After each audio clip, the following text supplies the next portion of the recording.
Guys welcome to Python series in Kannada. ಇವತ್ತು ನಾವು Python ಅಲ್ಲಿ ಸೆಟ್ ಡೇಟಾ ಟೈಪ್ ನ ನೋಡೋಣ ಬನ್ನಿ.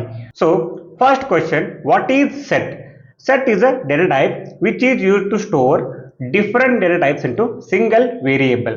ಅಂದ್ರೆ ಒಂದೇ ವೇರಿಯೇಬಲ್ ಅಲ್ಲಿ ಡಿಫರೆಂಟ್ ಡೇಟಾ ಟೈಪ್ ಅನ್ನ ಸ್ಟೋರ್ ಮಾಡ್ಕೊಳ್ಳೋದಕ್ಕೆ ನಾವು ಸೆಟ್ ಅನ್ನ ಯೂಸ್ ಮಾಡ್ತೀವಿ.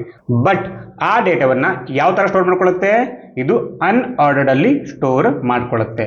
ಅದ್ರ ಜೊತೆಗೆ ಇಟ್ ಈಸ್ ಇಮ್ಯೂಟೇಬಲ್, ಅಂದ್ರೆ ಇದು ಅನ್ಚೇಂಜಬಲ್. ಒಮ್ಮೆ ಡೇಟಾ ಕೊಟ್ಟೆ ಮುಗಿತು, ವಾಪಸ್ ಚೇಂಜ್ ಮಾಡೋಕೆ ಬರಲ್ಲ.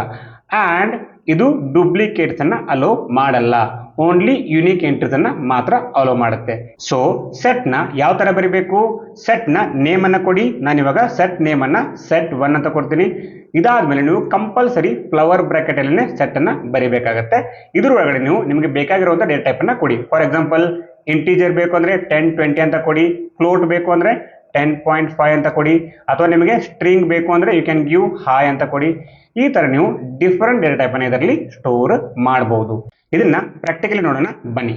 ಸೊ ನಾನು ಇವಾಗ ಸೆಟ್ ನೇಮ್ ಅನ್ನ set1 ಅಂತ ಬರಿತೀನಿ and I will use flower bracket. ಇದ್ರ ಒಳಗಡೆ ನೀವು 10, 20 ಈ ತರ ನಂಬರ್ಸ್ ಅನ್ನು ಬರಿಬಹುದು. 45.5 ಅಂತ ಫ್ಲೋಟಿಂಗ್ ನಂಬರ್ ಅನ್ನ ಬರಿಬಹುದು, ಅಥವಾ ಸ್ಟ್ರಿಂಗ್ ಅನ್ನು ಕೂಡ ಬರಿಬಹುದು.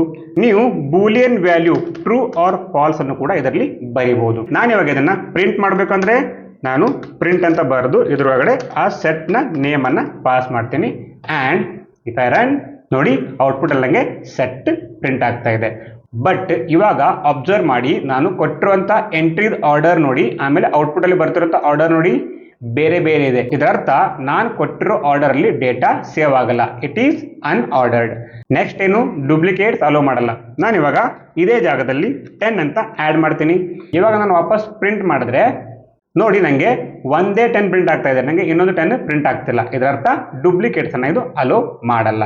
ನೆಕ್ಸ್ಟ್ ಇಮ್ಯೂಟೇಬಿಲಿಟಿ. ಸೊ ಆರ್ಡರ್ ಅಲ್ಲಿ ಸೇವ್ ಮಾಡ್ತಿಲ್ಲ ಅಂದ್ರೆ ಅದು ಇಂಡೆಕ್ಸ್ ಅನ್ನ ಯೂಸೇ ಮಾಡ್ತಿಲ್ಲ ಅಂತ ಅರ್ಥ. ಸೊ ಇಂಡೆಕ್ಸೇ ಇಲ್ಲ ಅಂದ್ರೆ ನಾನು ಯಾವುದೇ ವ್ಯಾಲ್ಯೂವನ್ನ ಚೇಂಜ್ ಆಗಿ ಮಾಡಲಿ. ಫಾರ್ ಎಕ್ಸಾಂಪಲ್, ಇವಾಗ set1 ಅಂತ ಬರ್ದೆ. ಇದ್ರೊಳಗೆ ಯಾವ್ದಾದ್ರು ವ್ಯಾಲ್ಯೂವನ್ನ ಇಂಡೆಕ್ಸ್ ಗೊತ್ತಿದ್ರೆ ನಾನು ಆ ವ್ಯಾಲ್ಯೂವನ್ನ ಚೇಂಜ್ ಮಾಡಬಹುದು. ಸೊ ಇಂಡೆಕ್ಸೇ ಇಲ್ಲ, ಸೊ ನಿಮಗೆ ಚೇಂಜ್ ಮಾಡೋಕೆ ಚಾನ್ಸಸ್ ಸಿಗಲ್ಲ. So it is immutable. So set is unordered, immutable ಮತ್ತೆ ಡೂಪ್ಲಿಕೇಟ್ಸ್ ಅನ್ನ ಅಲೋ ಮಾಡಲ್ಲ, ರೈಟ್? ನಾನಿವಾಗ ಈ ಸೆಟ್ ಅಲ್ಲಿ ಒಂದು ವ್ಯಾಲ್ಯೂವನ್ನ ಎಂಟರ್ ಮಾಡ್ತೀನಿ 1 ಅಂತ. ನನಗಿವಾಗ ಔಟ್ಪುಟ್ ಅಲ್ಲಿ 1 ಪ್ರಿಂಟ್ ಆಗತ್ತಾ ಇಲ್ವಾ? ಆನ್ಸರ್ ಗೊತ್ತಿದ್ದವರು ಕಮೆಂಟ್ ಮಾಡಿ. ಗೊತ್ತಿಲ್ವಾ? ಇವಾಗ ನೋಡೋಣ ಬನ್ನಿ. ನಾನು ಇವಾಗ ಇದನ್ನ ರನ್ ಮಾಡ್ತೀನಿ. ಗೈಸ್ ನೋಡಿ, ಔಟ್ಪುಟ್ ಅಲ್ಲಿ ನನಗೆ ಎಲ್ಲೂ 1 ಬರ್ತಾ ಇಲ್ಲ. Then what is the problem? Problem ಏನು ಅಂದ್ರೆ, ಪೈಥಾನ್ ಅಲ್ಲಿ ಟ್ರೂ ಅಂದ್ರೆ ಅದು 1 ಅಂತ ಕನ್ಸಿಡರ್ ಮಾಡುತ್ತೆ, ಫಾಲ್ಸ್ ಅನ್ನ 0 ಅಂತ ಕನ್ಸಿಡರ್ ಮಾಡುತ್ತೆ. ಸೊ ಇವಾಗ set1 ಅಲ್ಲಿ ಟ್ರೂ ಅಂದ್ರೆ ಆಲ್ರೆಡಿ 1 ಬಂದಿದೆ. ಸೊ ಇವಾಗ ಅದಾದ್ಮೇಲೆ ನೀವು ಇನ್ನೊಂದು 1 ಅನ್ನು ಕೊಟ್ರೆ ಅದು ತಗೊಳ್ಳಲ್ಲ. ಅದಕ್ಕೆ ನಿಮಗೆ ಔಟ್ಪುಟ್ ಅಲ್ಲಿ 1 ಪ್ರಿಂಟ್ ಆಗ್ತಿಲ್ಲ. ಇದೇ ಜಾಗದಲ್ಲಿ ನಾನು ಇವಾಗ ಟ್ರೂ ಅನ್ನ ರಿಮೂವ್ ಮಾಡಿಬಿಟ್ಟು ಫಾಲ್ಸ್ ಅನ್ನ ಎಂಟರ್ ಮಾಡಿದ್ರೆ ಈಗ ಔಟ್ಪುಟ್ ಅಲ್ಲಿ 1 ಬರುತ್ತೆ. ನೋಡಿ ಔಟ್ಪುಟ್ ಅಲ್ಲಿ 1 ಬರ್ತಾ ಇದೆ. ಬಟ್ ನಾನು ಇವಾಗ ವಾಪಸ್ 1 ಅನ್ನ ರಿಮೂವ್ ಮಾಡಿಬಿಟ್ಟು ಇದನ್ನ 0 ಮಾಡಿದ್ರೆ ಅಗೇನ್ ಔಟ್ಪುಟ್ ಅಲ್ಲಿ ನಮಗೆ 0 ಬರಲ್ಲ. ಬಿಕಾಸ್ ಫಾಲ್ಸ್ ಅಂದ್ರೆ 0 ಅಂತ ಆಲ್ರೆಡಿ ಒಂದು ಐಟಮ್ ಅನ್ನ ತಗೊಂಡ್ಬಿಟ್ಟಿದೆ. ಸೊ ಸೆಟ್ ಅಲ್ಲಿ ಟ್ರೂ ಮತ್ತೆ ಫಾಲ್ಸ್ ಅನ್ನ ಯೂಸ್ ಮಾಡುವಾಗ ಬಿ ಕೇರ್ಫುಲ್. ನೆಕ್ಸ್ಟ್ ನನಗೆ ಇವಾಗ ಈ ಸೆಟ್ ಅಲ್ಲಿ ಎಷ್ಟು ಎಲಿಮೆಂಟ್ ಅಂತ ಗೊತ್ತಾಗಬೇಕು ಅಂದ್ರೆ ನಾನು ಇವಾಗ len ಅಂತ ಯೂಸ್ ಮಾಡ್ತೀನಿ.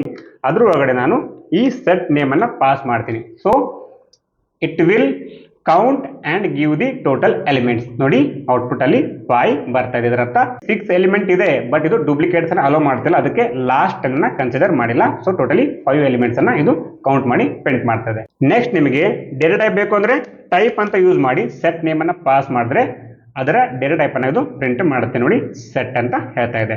ಸೊ ಇದು ಸೆಟ್ ನ ಬೇಸಿಕ್. ನೆಕ್ಸ್ಟ್ ನಮಗೆ ಸೆಟ್ ಕೆಲವೊಂದು ಸ್ಪೆಷಲ್ ಮೆಥಡ್ ಗಳನ್ನ ಪ್ರೊವೈಡ್ ಮಾಡುತ್ತೆ. ಫಾರ್ ಎಕ್ಸಾಂಪಲ್, ನೀವು ಆಡ್ ಅಥವಾ ರಿಮೂವ್ ಮಾಡ್ತೀರಂದ್ರೆ ಅದಕ್ಕೆ ಅಂತಾನೆ ಸೆಟ್ ಅಲ್ಲಿ ಕೆಲವೊಂದು ಸ್ಪೆಷಲ್ ಮೆಥಡ್ ಇದೆ. ಆಡ್ ಮಾಡೋದಕ್ಕೆ ಆಡ್ ಅಂತಾನೆ ಮೆಥಡ್ ಇದೆ. ಇದ್ರೊಳಗಡೆ ನೀವು ಯಾವ್ದಾದ್ರು ವ್ಯಾಲ್ಯೂ ಅನ್ನ ಕೊಟ್ರೆ, ಫಾರ್ ಎಕ್ಸಾಂಪಲ್ 18 ಅಂತ, ಇದನ್ನ ಇದು ಆಡ್ ಮಾಡುತ್ತೆ. ನೆಕ್ಸ್ಟ್ ರಿಮೂವ್ ಮಾಡೋದಕ್ಕೆ ನಿಮಗೆ 4 ಮೆಥಡ್ ಅನ್ನ ಕೊಡುತ್ತೆ. First one is remove, next discard, third pop, fourth one clear. ಇದರಲ್ಲಿ ರಿಮೂವ್ ಮತ್ತೆ ಡಿಸ್ಕಾರ್ಡ್ ಮೆಥಡ್ಗೆ ಡಿಫರೆನ್ಸ್ ಏನು ಅಂತಂದ್ರೆ, ನಾನು ಇವಾಗ ಒಂದು ಸೆಟ್ ತಗೋತೀನಿ. ಇದರಲ್ಲಿ 10, 20, 30 ಅಂತ ಪ್ರಿಂಟ್ ಮಾಡಿದ್ದೀನಿ. ರಿಮೂವ್ ಮೆಥಡ್ ಅಲ್ಲಿ ನಾನು ಇವಾಗ 10 ಅಂತ ಬರೆದ್ರೆ ಅದು ಸೆಟ್ ಅಲ್ಲಿ ಇದ್ರೆ ಅದನ್ನ ರಿಮೂವ್ ಮಾಡುತ್ತೆ. ಅದೇ ಜಾಗದಲ್ಲಿ ನಾನು ಇವಾಗ 40 ಅಂತ ಬರ್ದೆ ಅನ್ಕೊಳ್ಳಿ, ಇವಾಗ ಇದು ಸೆಟ್ ಅಲ್ಲಿ ಇಲ್ಲ, ಇವಾಗ ನಿಮಗೆ ಇದು ಎರರ್ ಅನ್ನ ಕೊಡುತ್ತೆ. ಅದೇ ಡಿಸ್ಕಾರ್ಡ್ ಮೆಥಡ್ ಅಲ್ಲಿ ನೀವು ಇವಾಗ 10 ಅಂತ ಬರೆದ್ರೆ ಇದು ಕೂಡ ಇದ್ರೆ ಅದನ್ನ ರಿಮೂವ್ ಮಾಡುತ್ತೆ. ಇನ್ ಕೇಸ್ 40 ಇಲ್ಲದೆ ಇರೋ ಐಟಮ್ ಅದರಲ್ಲಿ ಕೊಟ್ರೆ ಅವಾಗ ಅದರಲ್ಲಿ ಇಲ್ಲ ಅಂದ್ರೆ ಅದು ಎರರ್ ಅನ್ನ ಪ್ರೊವೈಡ್ ಮಾಡಲ್ಲ. ಸೊ ಇದೇ ಮೇಜರ್ ಡಿಫರೆನ್ಸ್. ಅದಾದ್ಮೇಲೆ ಪಾಪ್ ಯೂಸ್ ಮಾಡಿದ್ರೆ ನಿಮಗೆ ರ್ಯಾಂಡಮ್ ಆಗಿ ಒಂದು ಎಲಿಮೆಂಟ್ ಅನ್ನೋದು ಡಿಲೀಟ್ ಮಾಡುತ್ತೆ. ಇಲ್ಲ ನನಗೆ ಎಂಟೈರ್ ಸೆಟ್ ಅನ್ನೇ ಕ್ಲಿಯರ್ ಮಾಡಬೇಕು ಅಂದ್ರೆ you can go ahead with clear. Okay, ಇದನ್ನೇ ಪ್ರಾಕ್ಟಿಕಲಿ ನೋಡೋಣ ಬನ್ನಿ. ಸೊ ನಾನು ಇವಾಗ ಈ ಸೆಟ್ ಅಲ್ಲಿ ಮೊದಲಿಗೆ ಆಡ್ ಮೆಥಡ್ ಅನ್ನ ಟ್ರೈ ಮಾಡ್ತೀನಿ. ಆಡ್ ಅಂತ ಬರಿತೀನಿ. ಇದ್ರ ಒಳಗಡೆ ಐ ವಿಲ್ ಗಿವ್ 1 ಅಥವಾ 12 ಅಂತ ಬರಿತೀನಿ. ಈಗ ಇದು ನನ್ನ ಸೆಟ್ಗೆ ಆಡ್ ಆಗತ್ತೆ. ನೋಡಿ 12 ಆಡ್ ಆಗಿದೆ. ಆಡ್ ಮಾಡುವಾಗ ಒಂದೊಂದೇ ಆಡ್ ಮಾಡಬಹುದು ಅಥವಾ ಗ್ರೂಪ್ ಅಲ್ಲಿ ಕೂಡ ಆಡ್ ಮಾಡಬಹುದು. ಗ್ರೂಪ್ ಅಂತ ಬಂದ್ರೆ ಮತ್ತೆ ನಾನು ವಾಪಸ್ ಅದರ ಟಪ್ಪಲ್ ಅಥವಾ ಲಿಸ್ಟ್ ಯೂಸ್ ಮಾಡ್ಕೊಂಡು ಇದರಲ್ಲಿ ಆಡ್ ಮಾಡಬೇಕಾಗತ್ತೆ, ರೈಟ್? ಇವಾಗ ನಾನು ಗ್ರೂಪ್ ಅಲ್ಲಿ ಆಡ್ ಮಾಡ್ಬೇಕಂದ್ರೆ ಮೊದಲಿಗೆ ಟಪ್ಪಲ್ ಅನ್ನ ಯೂಸ್ ಮಾಡ್ತೀನಿ.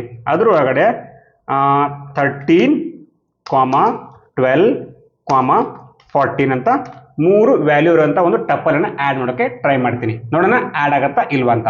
ಸಿ ಗೈಸ್, ಟಪ್ಪಲ್ ಆಡ್ ಆಗಿದೆ ಅಂದ್ರೆ ಸೆಟ್ ಅಲ್ಲಿ ಟಪ್ಪಲ್ ನ ಕೂಡ ಆಡ್ ಮಾಡಬಹುದು. ಯಾಕಂದ್ರೆ ಟಪ್ಪಲ್ ಕೂಡ ಇಮ್ಯೂಟೇಬಲ್. ಅದೇ ನಾನು ಈ ಜಾಗದಲ್ಲಿ ಲಿಸ್ಟ್ ಅನ್ನ ಆಡ್ ಮಾಡಿದ್ರೆ ಲೆಟ್ ಅಸ್ ಸಿ. ನಾನು ಇವಾಗ ಟಪ್ಪಲ್ ಜಾಗದಲ್ಲಿ ಲಿಸ್ಟ್ ವಿತ್ ಯುನಿಕ್ ಎಂಟ್ರಿನ ತಗೊಂಡಿದ್ದೀನಿ. ಇವಾಗ ನಾನು ಇದನ್ನ ಆಡ್ ಮಾಡಕ್ ಹೋದ್ರೆ ನೋಡಿ ಆಡ್ ಆಗಲ್ಲ. ಲಿಸ್ಟ್ ಅನ್ನೋದು ಆಡ್ ಮಾಡ್ಕೋತಾ ಇಲ್ಲ because list is mutable. So set ನ ಆಡ್ ಮೆಥಡ್ ಅಲ್ಲಿ ಟಪ್ಪಲ್ ನ ಆಡ್ ಮಾಡಬಹುದು, ಲಿಸ್ಟ್ ನ ಆಡ್ ಮಾಡೋಕೆ ಆಗಲ್ಲ. ನೆಕ್ಸ್ಟ್ ಇವಾಗ ರಿಮೂವ್ ಮಾಡೋದು. ರಿಮೂವ್ ಮಾಡೋದಕ್ಕೆ ಸೆಟ್ 1 ಅಂತ ತಗೋತೀನಿ. I will write remove. ಇದ್ರ ಒಳಗಡೆ ನಾವು ಯಾವ್ದಾರು ರಿಮೂವ್ ಮಾಡೋಣ. Let me remove 20 and if I run output ಅಲ್ಲಿ ನೋಡಿ 20 ರಿಮೂವ್ ಆಗಿದೆ. ಸೊ ರಿಮೂವ್ 20 ವ್ಯಾಲ್ಯೂ ಸೆಟ್ ಅಲ್ಲಿ ಇತ್ತು, ಅದಕ್ಕೆ ರಿಮೂವ್ ಆಯ್ತು. ನಾನು ಇವಾಗ ಸೆಟ್ ಅಲ್ಲಿ 22 ಅಂತ ಕೊಡ್ತೀನಿ, ಅದು ಸೆಟ್ ಅಲ್ಲಿ ಇಲ್ಲ. ಇವಾಗ ನೋಡಿ, ಇವಾಗ ನಿಮಗೆ ಎರರ್ ಬರ್ತಾ ಇದೆ.